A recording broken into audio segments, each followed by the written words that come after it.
Paul McCartney was listening to lots of classical music. John Lennon was experimenting with LSD. George Harrison was having sitar lessons with Ravi Shankar. So there they all were doing their different things.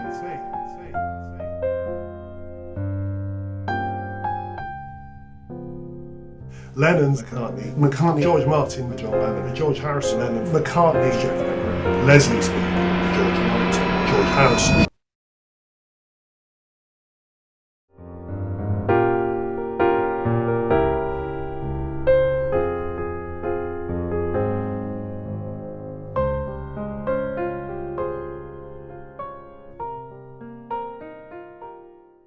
So moving on from Eleanor Rigby, which is the second track of the album, we now turn to John Lennon's Tomorrow Never Knows. Tomorrow Never Knows. Which is the final track of the album, but in fact the first to be recorded. So this was the recording session that kicked off the whole journey of the recording of the album. I should at this point pay a little bit of homage to Ian MacDonald, whose marvellous book Revolution in the Head is an essential read for anyone who's interested in the Beatles and getting some deeper sense of what was going on in these albums. Ian MacDonald makes a very important observation that the sound that you hear in Tomorrow Never Knows, the unique sound, is equivalent in some ways to Symphonie Fantastique, Berlioz's masterpiece from around 1830.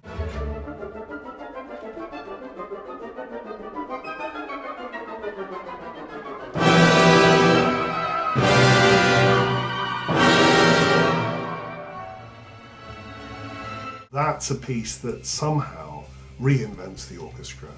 That's the piece that says, whatever you thought the symphony orchestra was before this moment, well, it isn't. This is the orchestra. This is the orchestral sound of the future. Because Berlioz imagines a totally new sonic world. And interestingly, both Symphonie Fantastique and this track, Tomorrow Never Knows by John Lennon, are pieces that were influenced by drugs. Drugs are bad. You shouldn't do drugs. Okay. Symphonie Fantastique is all about taking opium and becoming obsessed in a kind of journey of love. An obsession with, in Berlioz's case, it was with the actress Harriet Smithson. In the symphony, she's just referred to as the beloved, and she is the topic of all 5 movements. And drugs enhance the craziness, and drugs seem to enhance the sound of the orchestra as well. I don't know if Berlioz actually took drugs, but there's a marvellous opium-induced quality to the visionary way in which he writes for orchestra. And there's something similar here. As soon as the track begins, you have a sense that this sounds like nothing you've heard before. The vinyl itself, the sound coming out of the turntable, is this great kind of rolling mass of weird stuff. What the hell is that?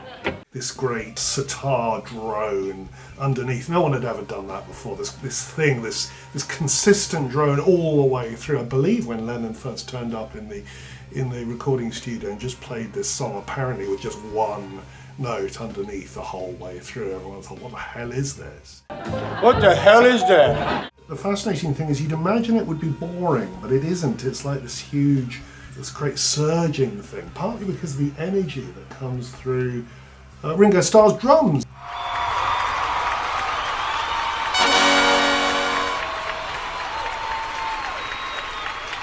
This weird, irregular pattern that he keeps playing. Ringo Starr's very good at this kind of thing. He could inject a song with a curious sense of irregularity just to give it the right kind of pulse. And Lennon seems to ride this sort of bucking bronco of a thing, droning, but with these whirling effects, this sort of dazzling array of sonic stuff. McCartney had apparently brought to the studio various tape loops that he'd been creating at home. One of them was the sound of him laughing.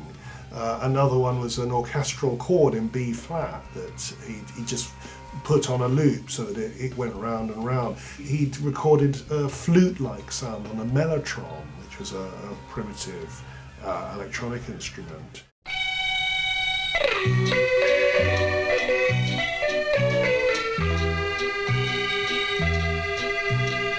McCartney had done this, and then they were added to the mix as well. So you hear these strange looping passages coming in from sort of as if from the universe. And then you've got the sound of the organ, you've got the sound of the detuned tom-toms coming from Ringo Starr's drum set. And one thing I should add to this is that the Beatles were unsatisfied by the relatively primitive state of British studios, even Abbey Road, where this was recorded. Compared with their American counterparts. In America they had much more equipment, they had 8-track tape recorders and all this kind of thing. And so the Beatles at this period were very tempted to go and record in America.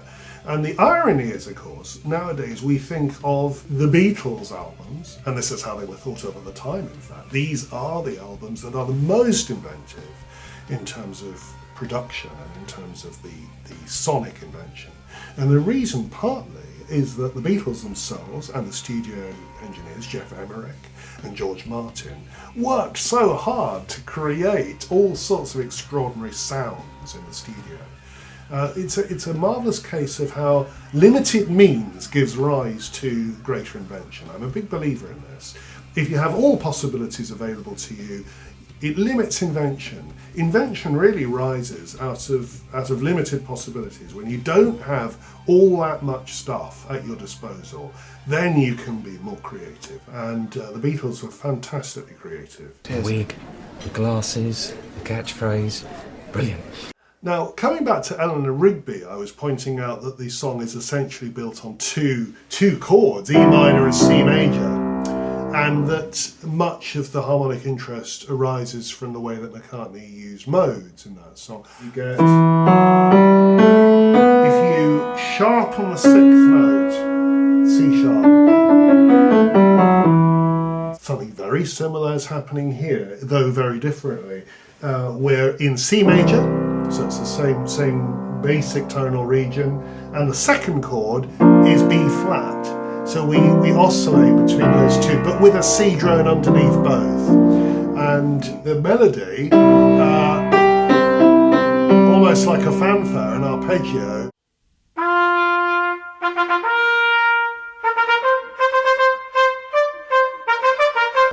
Then the surprise B flat in the melody. No doubt influenced by John's listening to music, particularly from North India, which was music that no doubt George Harrison was playing at that time. So you've got that influence from India, but you've also got the use of the Mixolydian mode.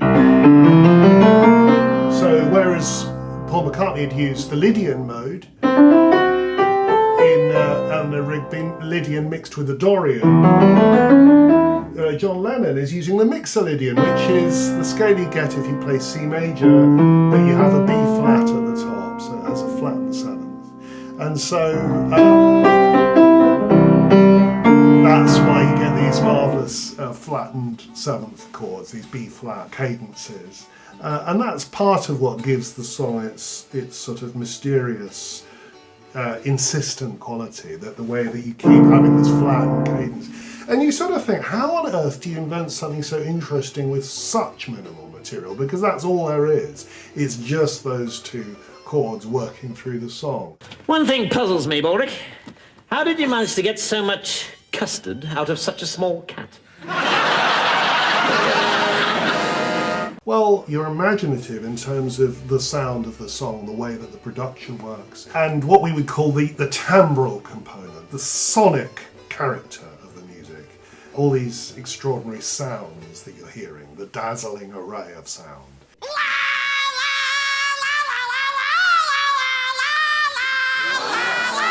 SpongeBob! Why have you stopped playing that wonderful music? One of the interesting things in the song is that in the second verse, Lennon said to George Martin that he wanted the second verse to sound like the Dalai Lama with 1,000 Tibetan monks chanting underneath, something like that.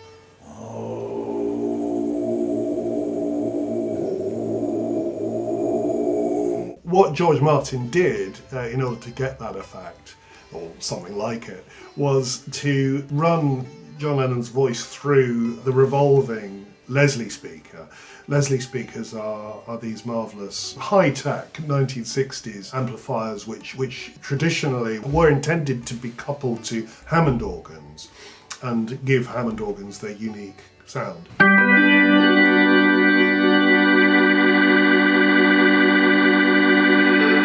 But this wasn't a Hammond organ, it was Lennon's voice, and that required literally breaking into the circuitry of the speaker in order to make that sound channel through the cabinet.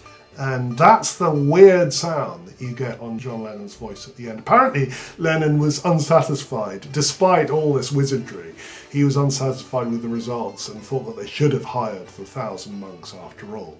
Oh, fucking hell, what's that? As I mentioned at the beginning of this discussion, Lennon had been taking LSD. Let's talk about LSD. Children, LSD is bad. It's a drug made famous by John Lennon and Paul McCartney. And the song is a kind of LSD anthem. It's a song about liberating oneself from the ego and from pointless materialism and floating away on a kind of stream of alternative reality, opening your mind, opening the doors of perception. Nowadays we know, and Lennon's own life story reflects in a way the horror of, or the negative side of that. He didn't know it at the time. He'd been reading his Aldous Huxley and his Timothy Leary, and he thought that he was entering into some kind of higher consciousness. And poor guy, he had to live with the results of that because things went horribly wrong for him with drug addiction. Nevertheless, the song gave rise to this marvellous, mysterious, anthemic quality that is really like nothing else, and it's one of the more influential tracks in the history of pop music. In the next video about Revolver, I'll go into a little more detail about other songs on the album and hopefully end up with a kind of best 5 tracks of the album.